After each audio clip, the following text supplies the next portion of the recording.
Olá, muito boa tarde a todos. Que Jesus nos envolva nesta tarde de quinta-feira, nos fortaleça, nos dando a coragem para lutar e vencer as nossas próprias imperfeições, nos despojando de todo sentimento negativo, contrário à caridade. Vamos aproveitar a oportunidade para estudar um pouco mais sobre as obras de Kardec, a Gênese, os milagres e as predições segundo o Espiritismo. Nós estamos aqui no capítulo 6, na uranografia geral, o item 12, a criação primeira. Depois de termos considerado o universo sob os pontos de vista gerais de sua composição, de suas leis e de suas propriedades, podemos levar os nossos estudos sobre o modo de formação que dá a luz aos mundos e aos seres. Desceremos em seguida a criação da Terra em particular e ao seu estado atual na universalidade das coisas, e daí, tomando este globo por ponto de partida e por unidade relativa, procederemos aos nossos estudos planetários e siderais. Se compreendemos bem a relação, ou antes a oposição da eternidade com o tempo, se estamos familiarizados com essa ideia de que o tempo não é senão uma medida relativa da sucessão das coisas transitórias, ao passo que a eternidade é essencialmente uma imóvel e permanente, e que não é suscetível de nenhuma medida sob o ponto de vista da duração, compreendamos que, para ela, não há começo e nem fim. De outro lado, se nos fizermos uma ideia justa, embora necessariamente bem fraca, da infinidade do poder divino, compreendemos como é possível que o universo tenha sempre existido e exista sempre, do momento em que Deus foi suas perfeições eternas, falaram antes que os tempos tivesse nascido, a eternidade incomensurável recebeu a palavra divina e fecundou o espaço eterno quanto ela. Deus, sendo por sua natureza de toda a eternidade, criou de toda a eternidade, e isso não poderia ser de outro modo, porque a qualquer época longínqua que recuemos na imaginação, os limites supostos da criação restará sempre, além desse limite, uma eternidade. Pesai bem este pensamento, uma eternidade durante a qual as divinas hipóteses, as volições infinitas, tivessem sido amortalhadas em uma muda letargia inativa e infecunda, uma eternidade de morte aparente para o Pai Eterno que dá a vida aos seres, de muitíssimo indiferente para o Verbo que os governa, de esterilidade fria e egoística para o Espírito de amor e de vivificação. Compreendamos melhor a grandeza da ação divina e sua perpetuidade sob a mão do Ser Absoluto. Deus é o sol dos seres, é a luz do mundo. Ora, a aparição do sol dá instantaneamente nascimento às ondas de luz que vão se difundir por toda parte na extensão. Do mesmo modo, o universo, nascido do Eterno, remonta aos períodos inimagináveis do infinito de duração, ao Fiat Lux do início. O começo absoluto das coisas remonta, pois, a Deus suas aparições sucessivas no domínio da existência constituem a ordem da criação perpétua. Que mortal poderia dizer das magnificências desconhecidas e suntuosamente veladas sob a noite das idades que se desenvolveram nesses tempos antigos? Quando nenhuma das maravilhas do universo atual não existiam, nessa época primitiva, quando a voz do Senhor, tendo-se feito ouvir, os materiais que deveriam no futuro juntar-se simetricamente e por si mesmos para formarem o templo da natureza, encontraram-se subitamente no seio de vazios infinitos, quando a essa voz misteriosa que cada criatura venera e adora, como a de uma mãe, notas harmoniosas variadas se produziram para irem vibrar o conjunto e modular o concerto dos vastos céus.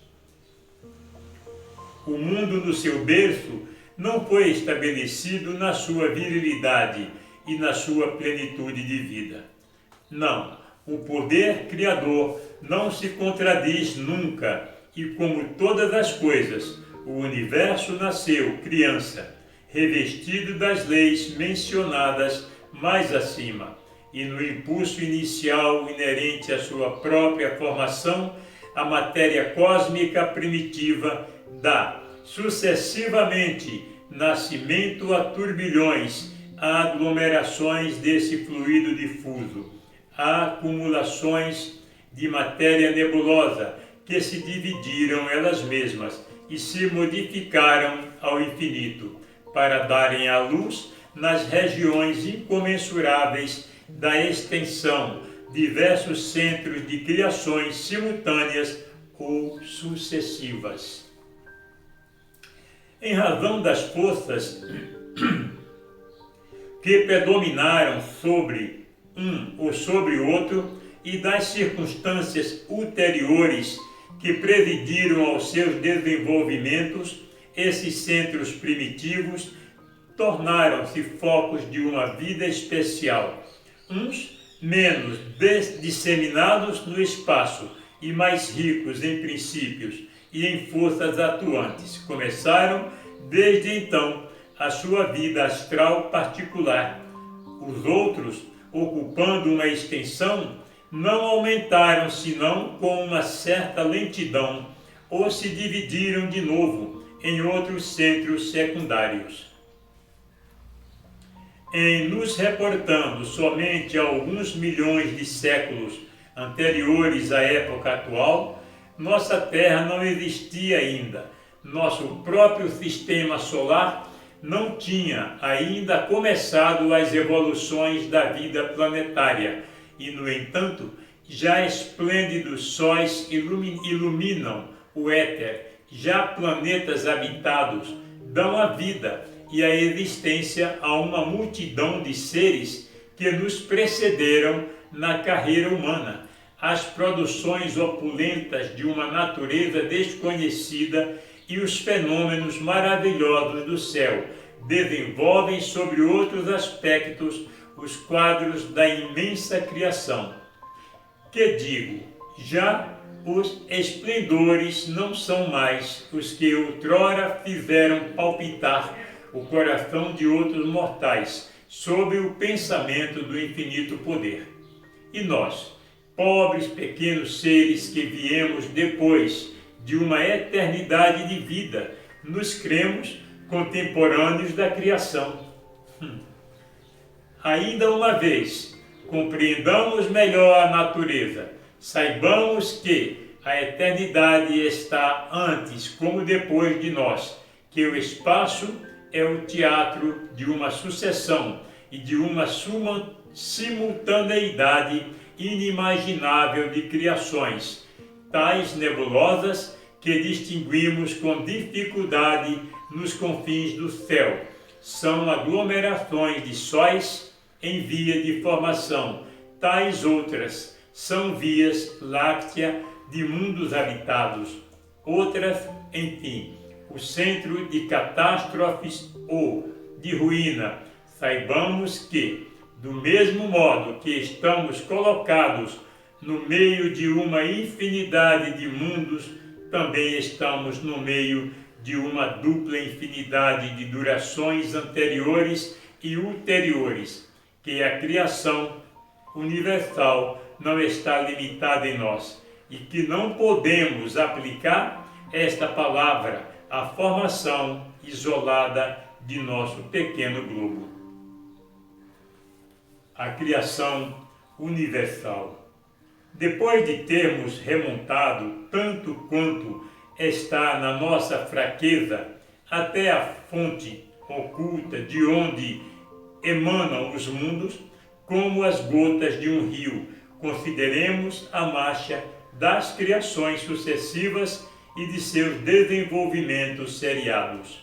A matéria cósmica primitiva encerrava os elementos materiais fluídicos e vitais de todos os universos que expõem a sua magnificência diante da eternidade.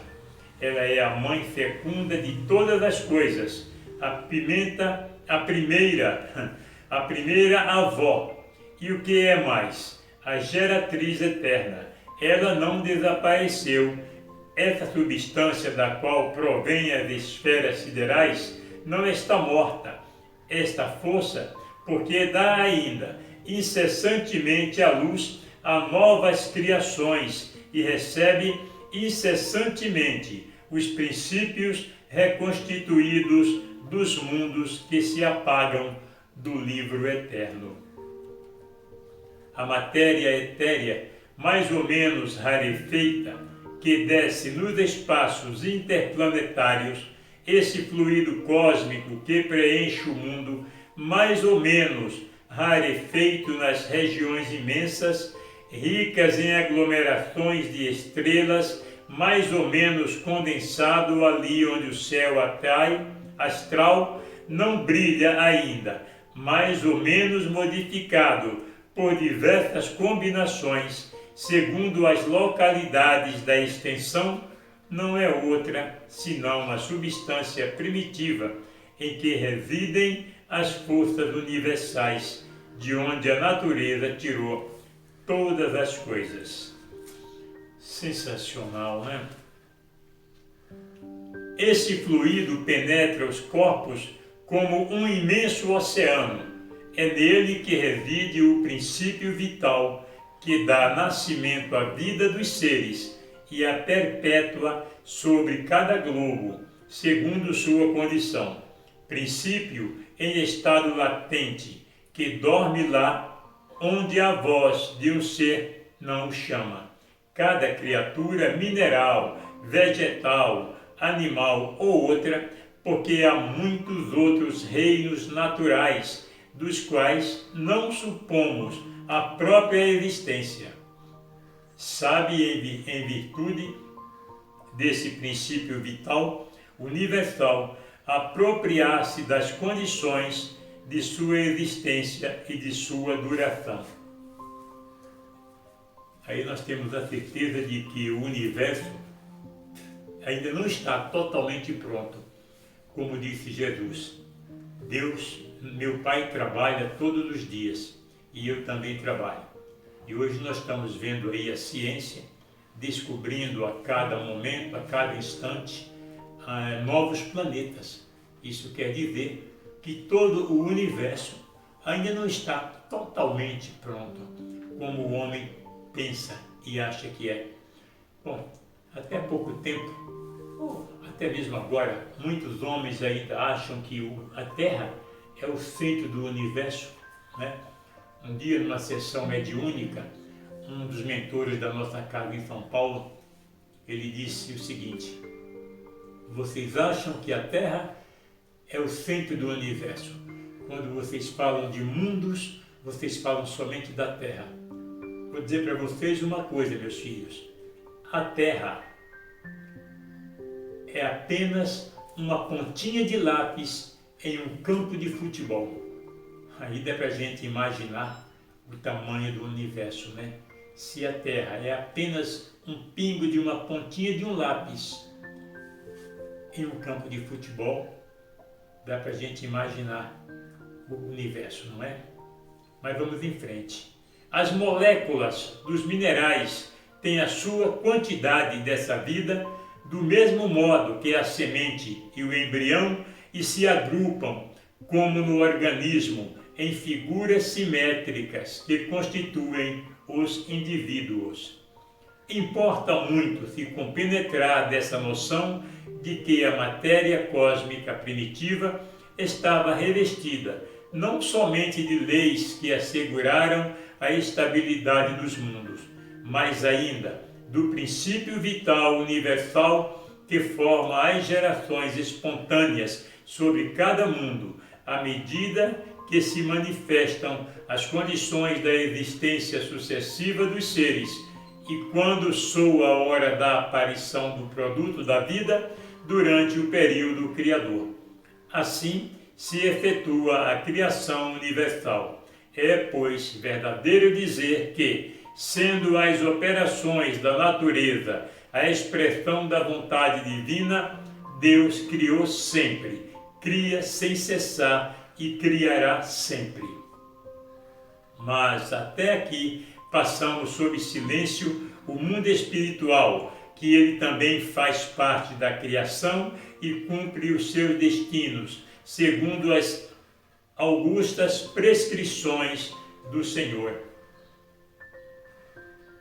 Não posso dar senão um ensino muito restrito sobre o modo de oração de criação dos espíritos, tendo em vista a minha própria ignorância, e devo me calar ainda sobre certas questões, embora me seja permitido aprofundá-las. Aqueles que estão religiosamente desejosos de conhecer e que são humildes diante de Deus, direi, suplicando-lhes, não basear nenhum sistema prematuro sobre as minhas palavras. O Espírito não chega a receber a iluminação divina que lhe dá ao mesmo tempo que o livre-arbítrio e a consciência, a noção de seus altos destinos, sem ter passado pela série divinamente fatal dos seres inferiores, entre os quais se elabora lentamente a obra da sua individualidade. É somente a partir do dia em que o Senhor imprime sobre a sua fronte o seu augusto tipo que o Espírito toma lugar entre as humanidades. Ainda uma vez, não construída sobre as minhas palavras, os vossos raciocínios tão tristemente célebres na história da metafísica, preferiria 1000 vezes calar-me sobre questões tão elevadas, acima das nossas meditações comuns, antes que vos